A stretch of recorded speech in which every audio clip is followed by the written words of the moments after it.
The Magic Path of Intuition by Florence Scovel Shinn. Lesson number 1. The Magic Faith of Intuition. Prayer is telephoning to God, and intuition is God telephoning to you. True prayer means preparation, having made your demands on the universal supply for any good thing. Act immediately as if you expected to receive it.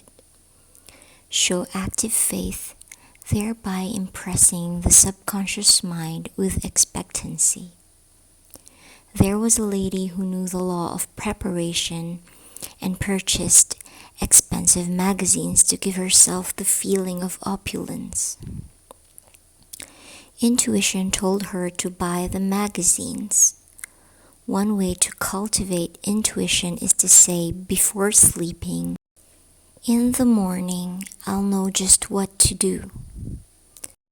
In the morning, I'll know just what to do. Ideas will flash before you begin to reason. Prayer is telephoning to God, and intuition is God telephoning to you. Intuition comes from your superconscious mind. It is God within. The subconscious is simply power without direction. What you feel deeply or say with feeling is impressed upon the subconscious and carried out in the minutest detail.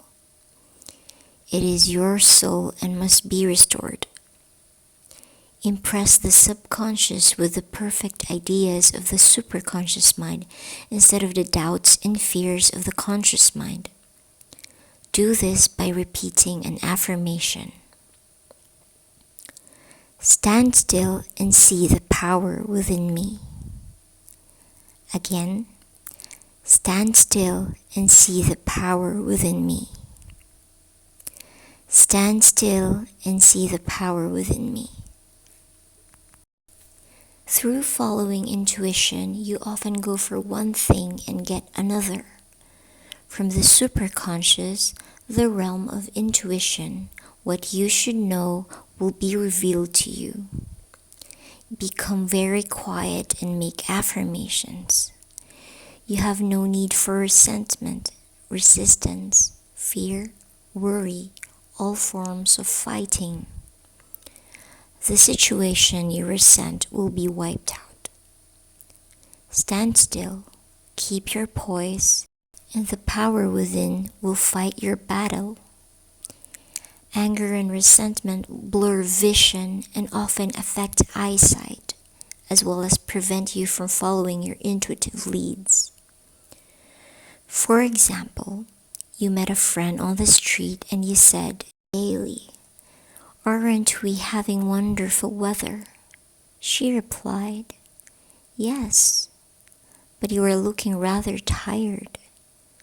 Then you answered with feeling, making your first false move, "Oh no, I've never felt more rested in my life."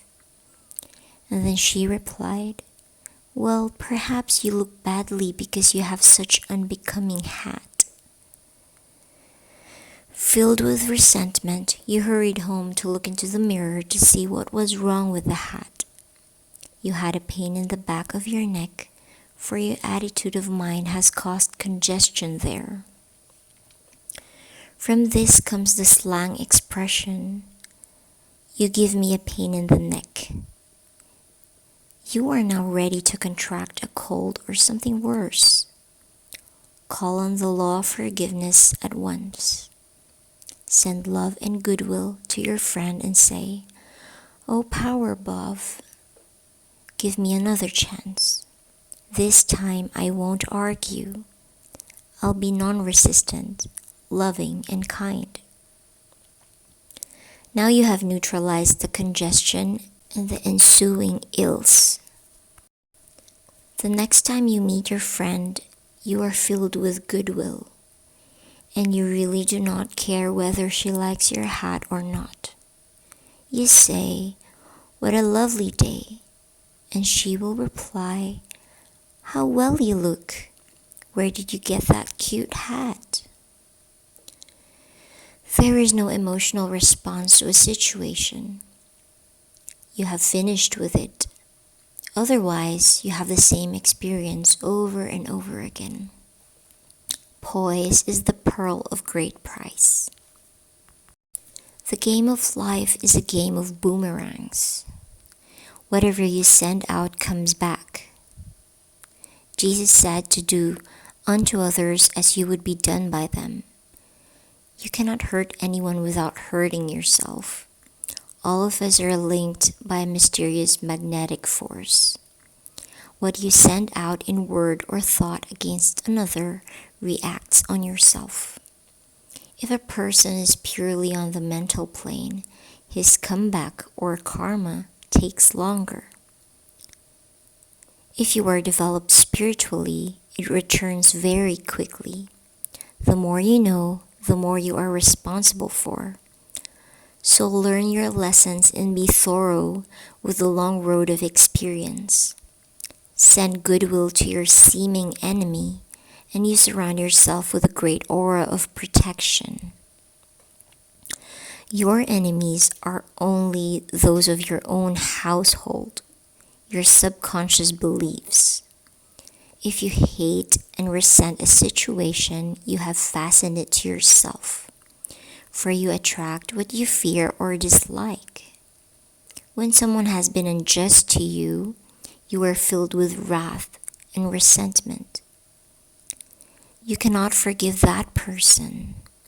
Time rolls by and another person does the same thing. It is because you have a picture of injustice engraved in your subconscious. History will repeat itself until you think you are cursed with misfortune and injustice. There is only one way to neutralize it. Be absolutely undisturbed by the injustice and send goodwill to all concerned. Affirm, my goodwill is a strong tower around me. I now change all enemies into friends, all inharmony into harmony, all injustice into justice. Repeat it again. My goodwill is a strong tower around me. I now change all enemies into friends, all inharmony into harmony, all injustice into justice. Repeat one more time. My goodwill is a strong tower around me. I now change all enemies into friends, all inharmony into harmony, all injustice into justice. You will be amazed by the working of the law. One of my students brought harmony out of chaos in her business affairs by using the above statement. As the alchemists of old transmuted all base metals into gold, you have the power to change all evil into good. Therefore, I tell you, whatever you ask for in prayer, believe that you have received it, and it will be yours.